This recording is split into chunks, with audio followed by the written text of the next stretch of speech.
I need you to lean in and really listen to me today. What we're about to unpack, it's going to completely change the trajectory of your life. I'm stepping in right now, not just as a host, but as your Anna, your elder brother. And I'm speaking to you with absolute urgency and care because, let's be real, in our culture, talking about the reality of money, it's practically taboo. We feel embarrassed, we keep quiet, and that silence, it's literally costing us generations of wealth. This explainer is built on the phenomenal insights from Rob Moore's book, Money. We're diving deep into chapter 22 today, pulling back the curtain on the actual psychology of wealth. So let's get dialed in. You get one life, you get one shot at building true freedom. Let's make it count. I want you to be completely, brutally honest with yourself right now. Think about your last 3 financial decisions. Were they truly 100% logical, or were they driven by fear, by guilt, maybe by the desperate need to impress someone else? Think about it. When you took out that EMI for the absolute latest phone, did you rationally analyze your cash flow, or did you just fear being judged by your cousins and friends for having last year's model? When you backed out of that investment, was it because the math didn't make sense, or because you were simply terrified of losing? Look, in our families, nobody ever sat us down and taught us to examine this stuff. School sure as hell didn't teach us. But the scary truth is, your entire financial life might be running on an emotional autopilot. And here is the massive reality check. There is a huge divide between the 99% and the 1%. Listen, 99% of people out there make their financial decisions from a place of pure, unfiltered emotion. And then they just justify those choices with logic after the fact. They let that autopilot steer them right into a brick wall. But the 1%, the truly wealthy, they operate on a completely different level. The 1% notice the emotion, they master it, and then they make their financial decisions based on values, on hard data, and on deliberate strategy. If you want to build real generational wealth, you have to transition from the 99% to the 1%. And it all starts with awareness. Now, this isn't just modern psychology. We're talking ancient wisdom here. Rob Moore actually references Plato to make a foundational point. Plato warned us that extreme joy or extreme pain makes a person utterly incapable of any participation in reason. That's huge. Extreme emotion literally physically blocks your brain's ability to make sound, logical financial decisions. When you're super elated or when you're deeply depressed, the emotion rules you. You end up buying things to create, cover up, or repair feelings, only to feel completely empty once that temporary emotion fades away. If you want to master money, you absolutely must master the extremes. Okay, let's break down the 5 major money emotions that hijack our brains, starting with the most paralyzing one of all, fear. Specifically, loss aversion. Behavioral economists actually prove something crazy. Humans feel the psychological pain of losing money twice as intensely as the joy of gaining that exact same amount. It literally hurts twice as much to lose 1,000 rupees as it feels good to find 1,000 rupees. So, how does this play out in real life? Well, it's the person who leaves 10 lakhs sitting in a basic savings account for 20 years earning 4% because they are terrified that the stock market has too much risk. Meanwhile, inflation is quietly eating away their wealth at 6%. That extreme risk aversion, that deep fear of loss, it compounds into massive false economies. Over a lifetime, letting fear steer the wheel costs you millions. Let's flip it and look at the exact opposite extreme, greed. This one is driven by impatience and dopamine. As the source text points out, money actually changes the chemicals in your brain. Dopamine is our body's natural reward system, right? We get impatient, we want to feel good, and we want to feel it right now. So what do the 99% do? They rush headfirst into some guaranteed 30% return scheme because they're desperate not to miss out, and their brain is craving that quick chemical hit. Or they turn to retail therapy, completely melting their credit card at the mall to buy things they don't even need just to impress people or mask a deeper insecurity. Greed basically tricks us into overpaying for assets and rushing our choices just because we lack the clarity of our true long-term values. And then we hit shame.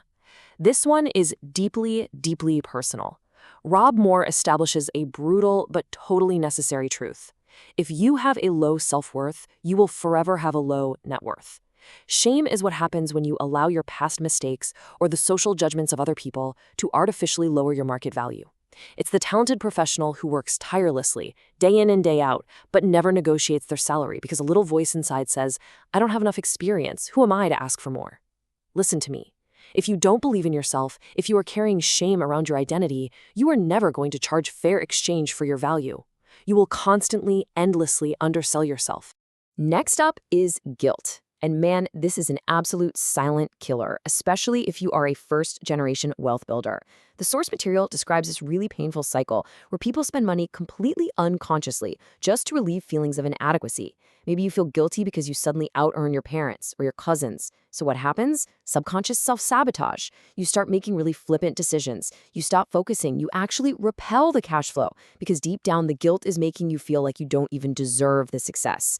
You spend money trying to alleviate the pain that having the money brings. You've got to forgive yourself and release that guilt, or it will keep you broke forever. The fifth major emotion is envy, and this brilliantly illustrates just how biological our money problems really are. Research actually shows that envy doesn't just make you feel emotionally bad. Your brain registers envy as physical pain, very similar to social rejection or a physical injury. So to stop this actual physical pain of feeling less than your neighbors or the people you see flexing on social media, you engage in performative spending. You go and buy that luxury car on a crippling loan just to keep up. You're literally destroying your actual wealth to create an illusion, a performance of wealth, just to soothe the pain of envy. It is a completely toxic, destructive comparison. Now, when we operate purely on these extreme emotions, fear, greed, shame, guilt, envy, we inevitably fall into a massive trap, the BCJ virus. Blame, complain, defend, justify. These are the four biggest wealth and money drains out there. They are absolute cash flow repellents. The 99% live right here in this victim mindset. They blame the economy, they complain about how unfair everything is, they defend their poor choices, and they justify why they can't ever get ahead. Listen to me as your Etta. You can have money or you can have excuses, but you absolutely cannot have both. You have to commit to eliminating BCJ from your life today if you want any shot at joining the 1%. So, how exactly do the 1% operate differently? Well, they recognize the difference between a biological hijack and steady wisdom. When fear or greed takes over, it's an amygdala hijack. Dopamine spikes, the logical part of your brain goes completely offline, and your reason is clouded. But the goal is conscious observation. Think of the ancient Vedic concept of Sthitha Pragya from the Bhagavad Gita, a person of steady wisdom who isn't violently carried away by joy or sorrow. This is exactly what emotional mastery looks like in financial decision-making. It's not about being a robot and suppressing how you feel. It's about having the awareness first, catching the emotion before it dictates the transaction. I really need this next reality check to hit you hard. Warren Buffett, literally one of the wealthiest people on the planet, states it so plainly. Until you can manage your emotions, don't expect to have wealth. I'm sharing this harsh truth with you because I genuinely want you to succeed. You cannot manage crores if you cannot manage the emotions tied to the hundreds or thousands of rupees you have right now. Emotional mastery isn't just a nice to have, it is the absolute prerequisite to financial mastery.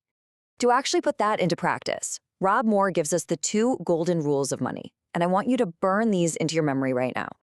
Rule 1, you cannot make a good buying decision when you're excited. Excitement is an extreme emotion. It makes you blind to the data and forces you to overpay.